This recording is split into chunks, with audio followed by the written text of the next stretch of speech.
রাধে রাধে বন্ধুরা, দেখো আজ অপরা একাদশী। অপরা একাদশীর ব্রত আমরা পালন করছি। আমরা প্রত্যেকটা একাদশী পালন করি। দেখো আমাদের রাত্রের প্রসাদ তৈরি করছি।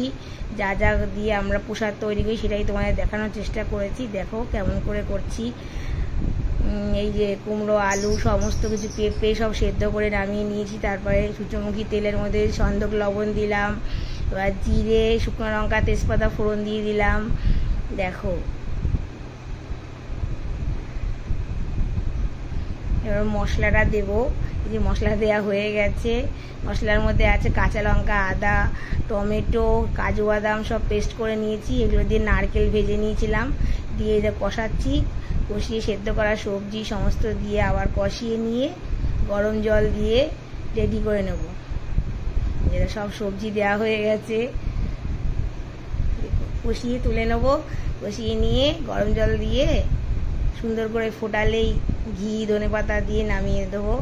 সুন্দর প্রসাদ তৈরি হয়ে যায়। কপাল খারাপ, প্রভুকে এখনো দিতে পারেনি। প্রভুর কবে ইচ্ছা হবে আমার হাতে প্রসাদ পাওয়ার। আর তোমাদের আশীর্বাদ থাকলে এই আশাটা আমার ঠিক অবশ্যই পূর্ণ হয়ে যাবে। দেখো কেমন হয়েছে কমেন্টে জানাবে। রাধে রাধে, হরে কৃষ্ণ।